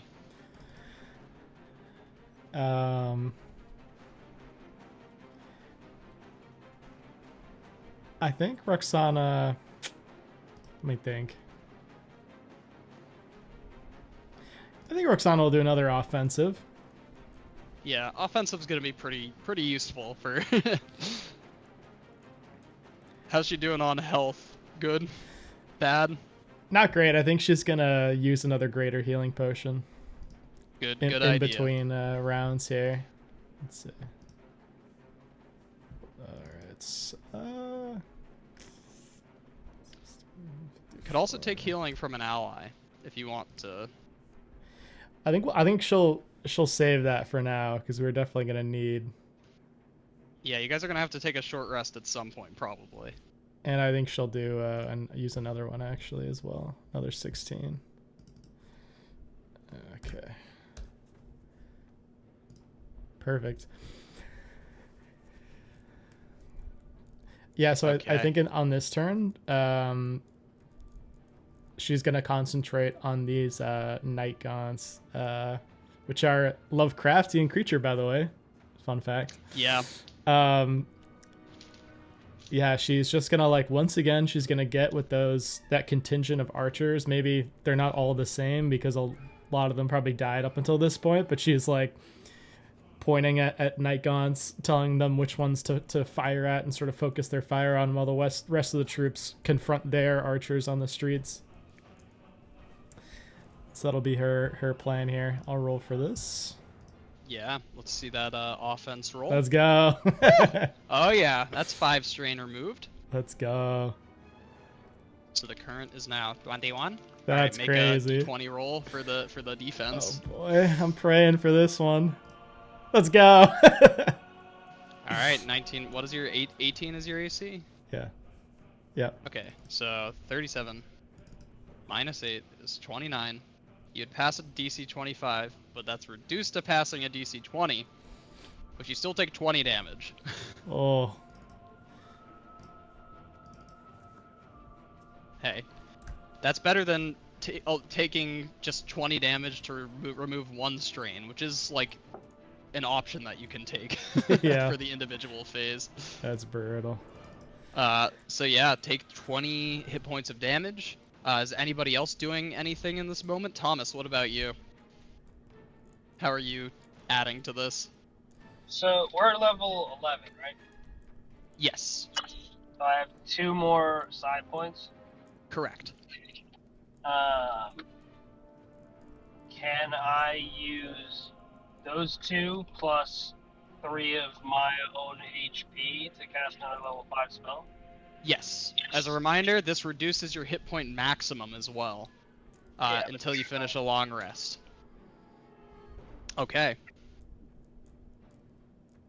What are my So- three? I have dash, I have the attack one, and I have. The last one was modified memory. That'd be fucked up. That'd be crazy.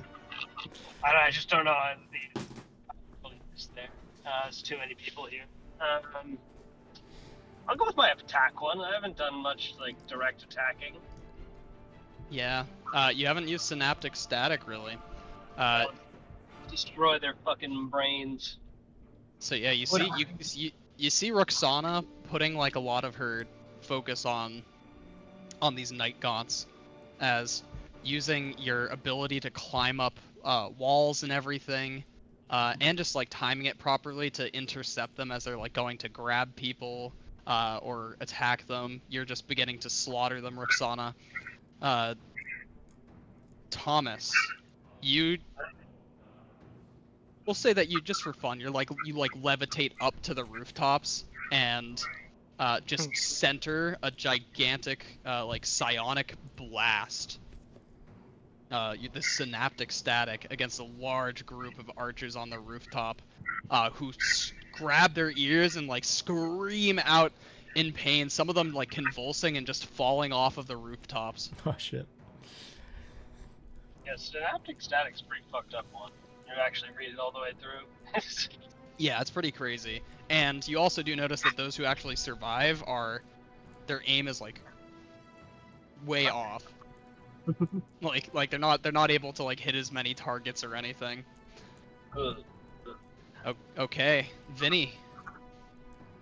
How's Fogel adding to this? What are we at now? After that, we are at 16. Oh.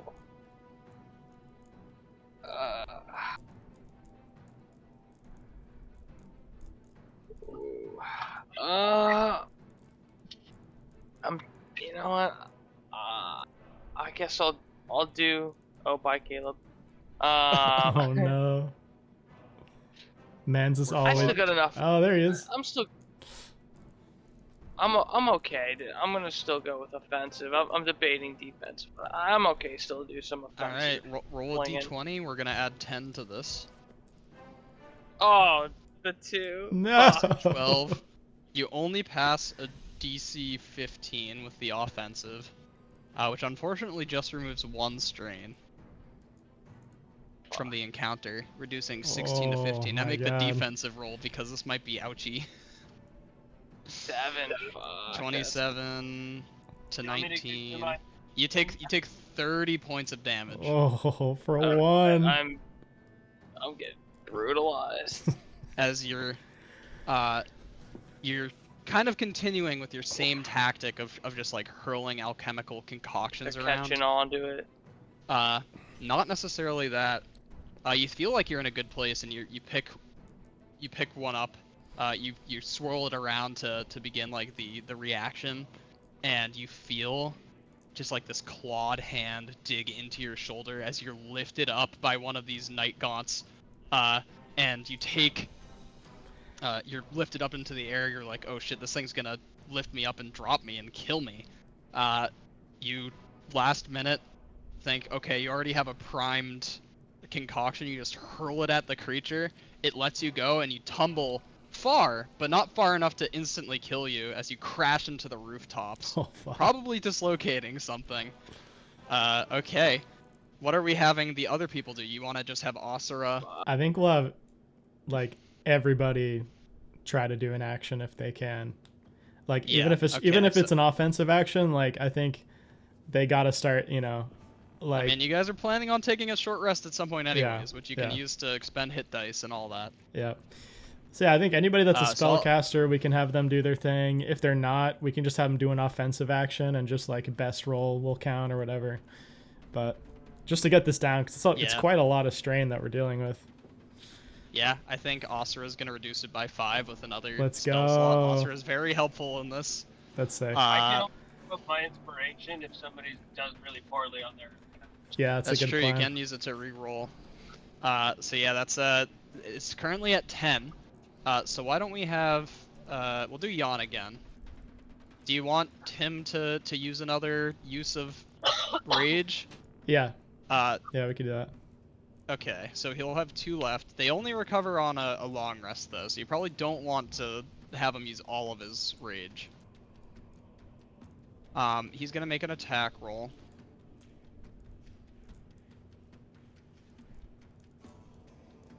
Oh one. no!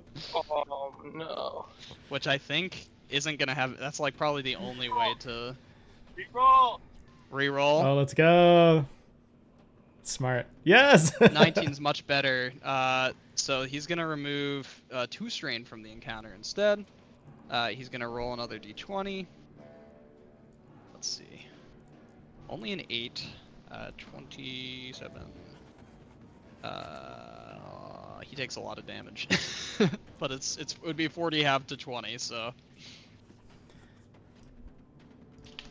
So I guess it's good that you use the rage. So now we're at 8 strain remaining in the encounter. That brings us, who do we have left? We have Derek and Elijah. I think, Elijah, we right? could definitely have do something. He could do either cast a spell or, you know what? Nostrils.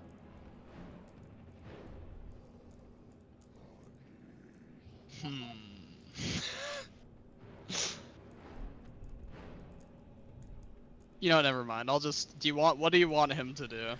Oh. Do spells like have a better chance of success versus like offensive?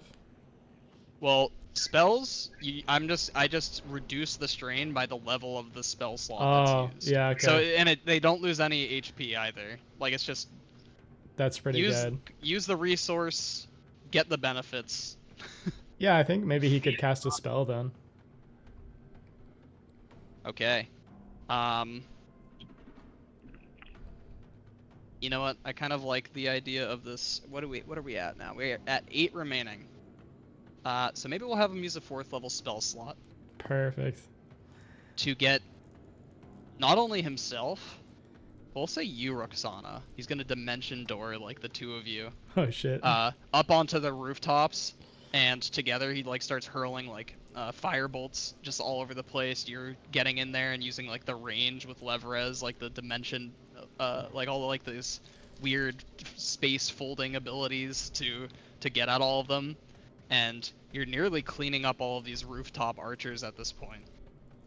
So yeah, we're at 4 strain remaining in the encounter, which brings us finally to Derek, who, yeah, we could have him use another 4th level spell slot, or you could always just have the Droviers take some. How many slots does he have for 4th? He has 3 4th level spell slots. And his are long rest or short rest? Long rest. Oh shit. I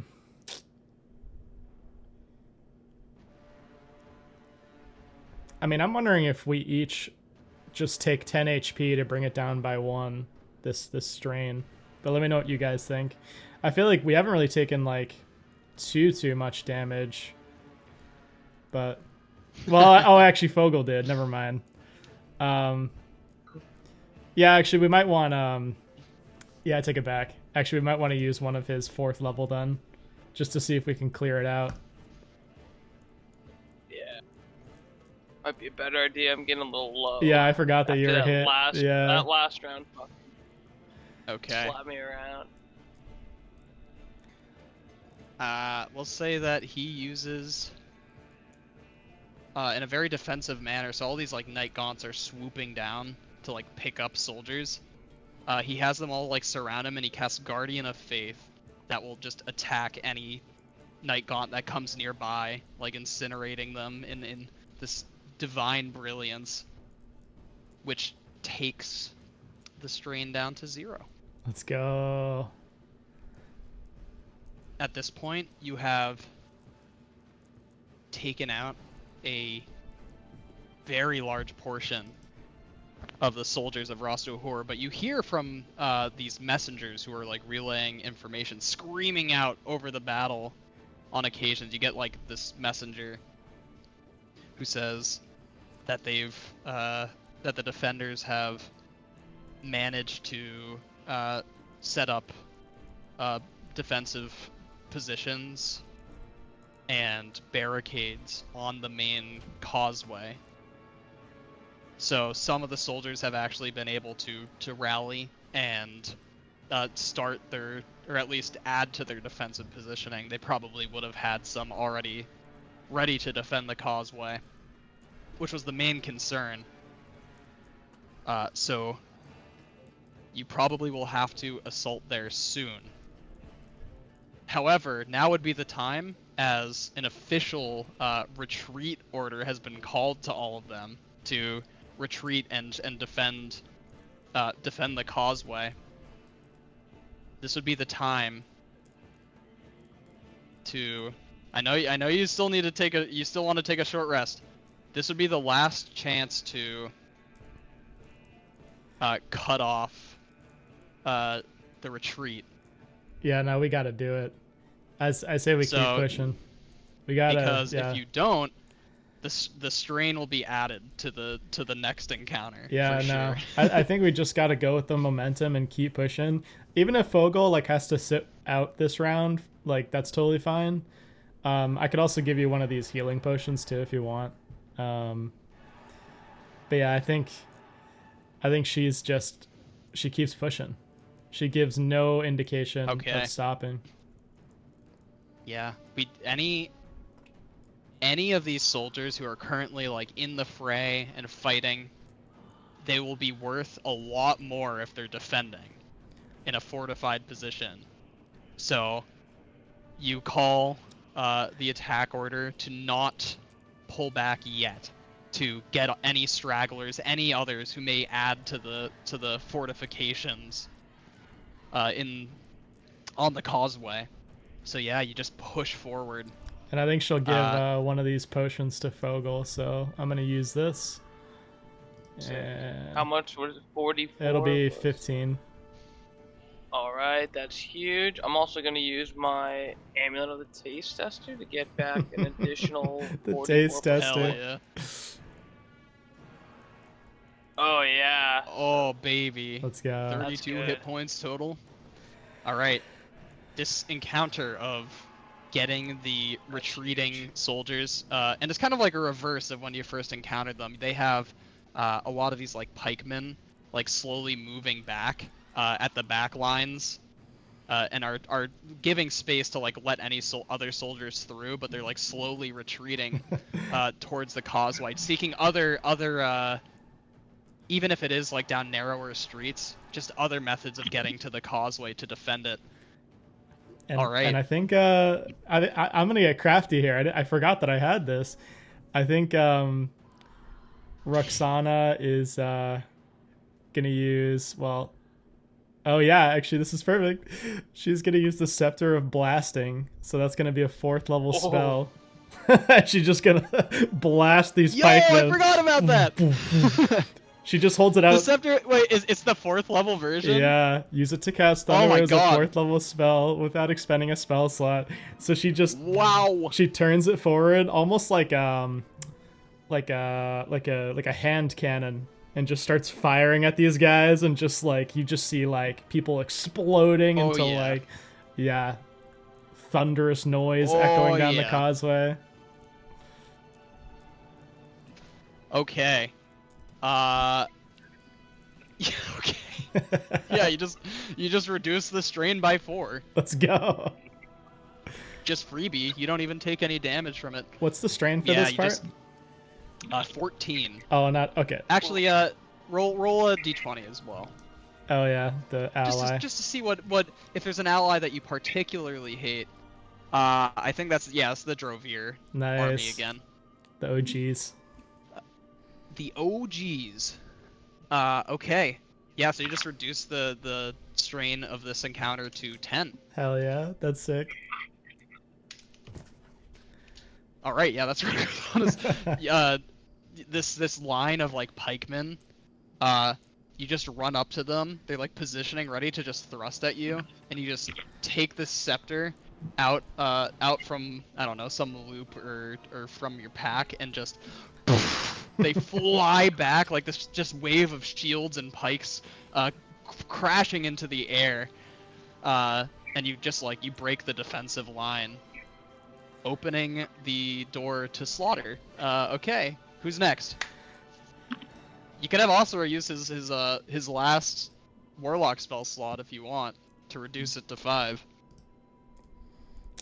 He's short rest, right? Yes. Yeah, then we can do that. All right. He has no more pack magic spell slots, so you would need to take a short rest to get those all back.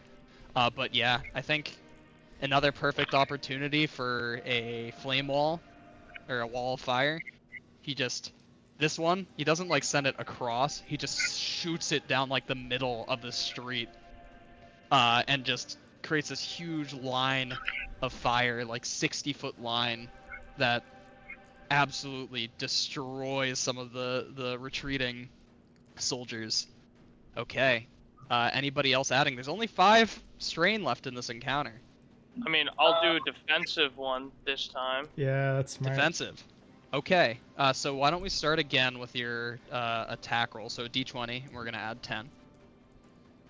Nice. That's pretty Nice. good. Let's 29, go. which would pass a DC 25, but that's reduced to passing a DC 20 because you chose defensive. Which means that you still reduce the strain by 2. Now make another roll for your defense roll. And we're adding 19, I think, 18. to that. Oh my god. Let's go. There So we go. 37 would get reduced to 29, but the tier increases. You take no damage. Yeah. Nice, nice. That's nice. Defensive's pretty good if you don't want to take any damage. Yeah, that's Okay, so the current strain is 3. 3 strain remaining. You want to send Yawn again? Well, he's out of what's it called? His rage is right. He has 2 uses of rage, but I would suggest saving at least 1 probably. And there's certainly more encounters to be had. Yeah, and those are like a long rest, right? Yeah, rage charges are a long Um, rest. At least in the normal 5e rules. In the updated rules, you can get 1 rage back on a short rest. I learned that because Johann's character is a barbarian. I mean, I'll say, I feel like we could use some characters to just do offensive actions to try to get this down. Maybe save Derek. But like, I feel like, oh my god, I'm forgetting Chris's character's name. Elijah. Like, he's taken no damage. He could probably do like an offensive action. We could probably have Jan just take an offensive action without rage. Is his HP like super low? Not super low, but you want to start with Elijah? Yeah, we'll start with that. Elijah also has higher AC than Jan. Oh, so. cool. All right, let's look. I'm thinking that Elijah his attack bonus might be better with his.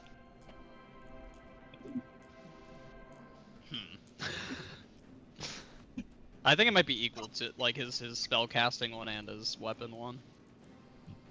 I'll have him attack with Drexulaith. Nice. 25 passes DC 30, gets rid of the rest of the strain of the encounter, but let's see what damage he takes. All right, 1d20. Oh god, he rolled a 1. Does anybody still have their inspiration? I use mine. I'm out. Okay. Yeah, Elijah's gonna take 40 fucking points of damage. Oh, it's brutal. Yikes. That's brutal. So yeah, Elijah's able to get in and fire off cantrips like a fucking madman. Just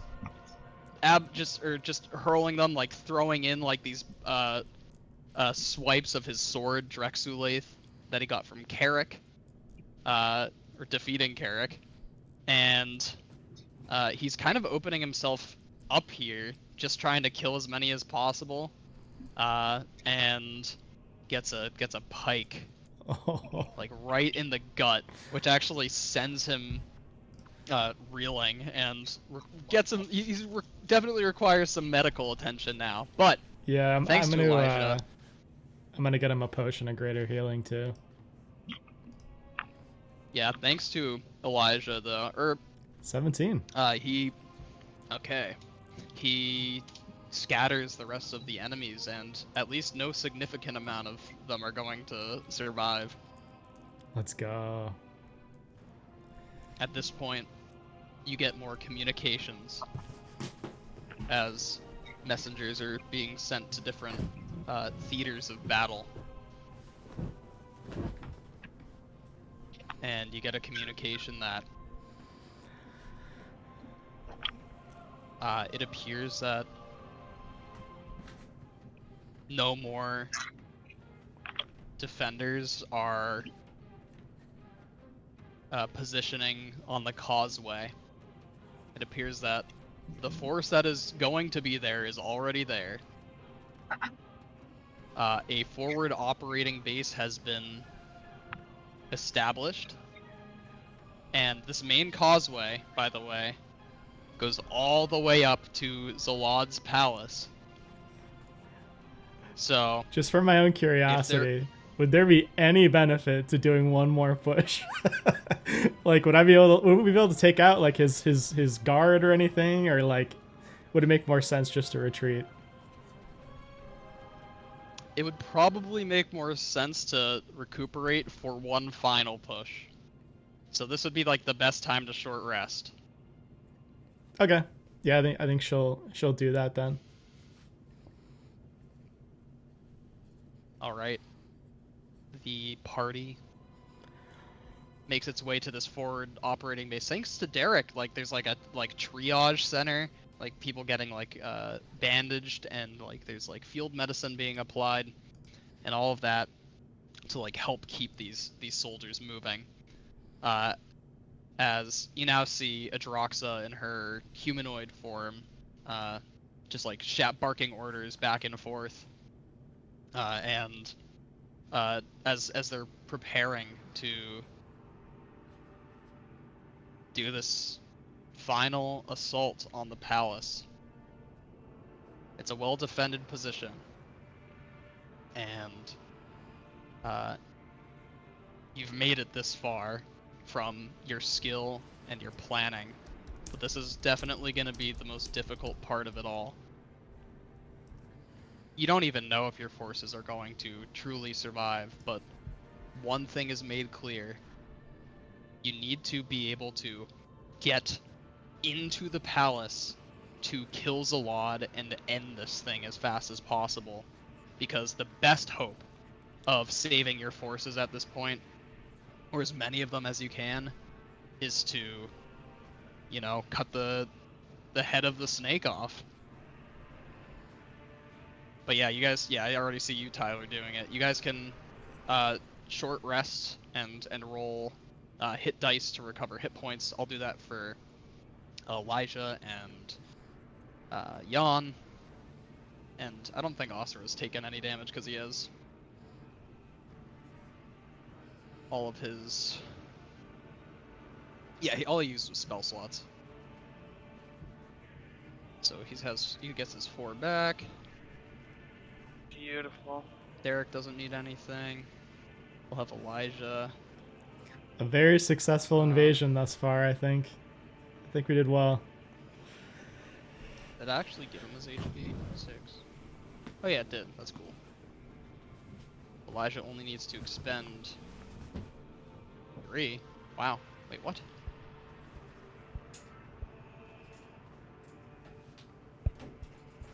And then... Jan is going to roll his dice.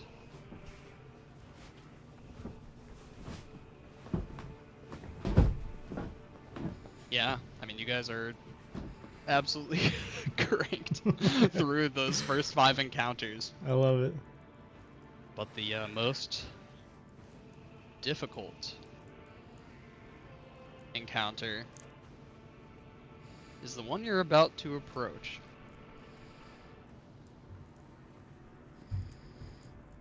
Maybe you actually, like, during all this and you guys are recuperating, you climb up onto the rooftops, Roksana.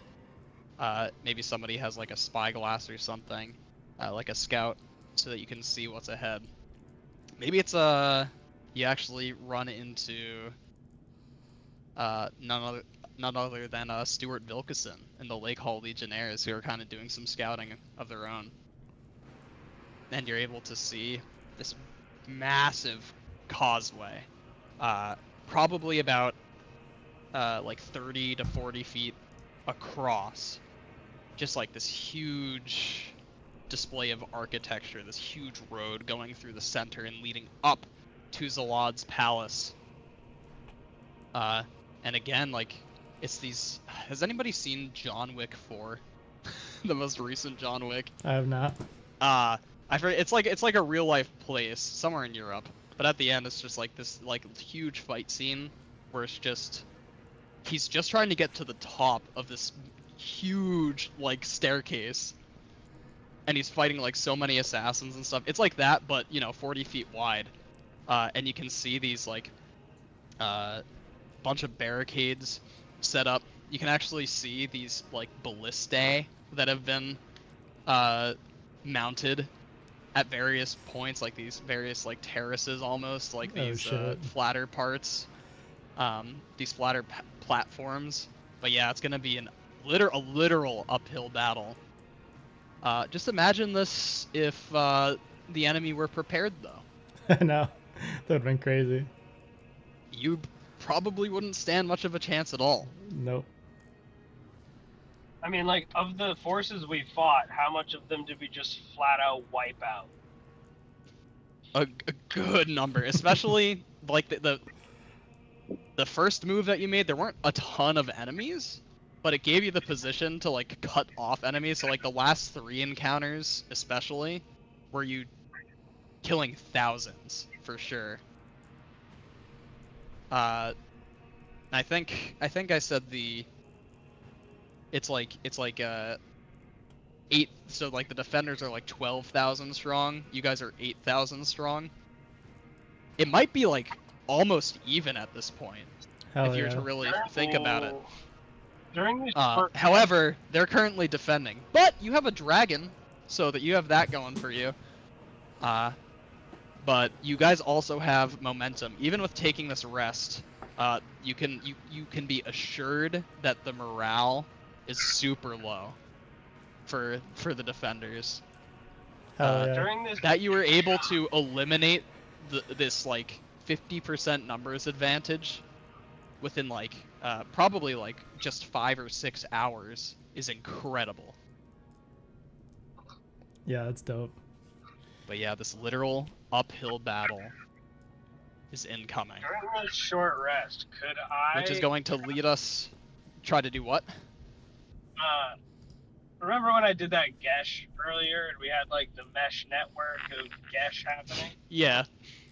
I know you said like some people turned over, started killing their own people, and could we get some defectors?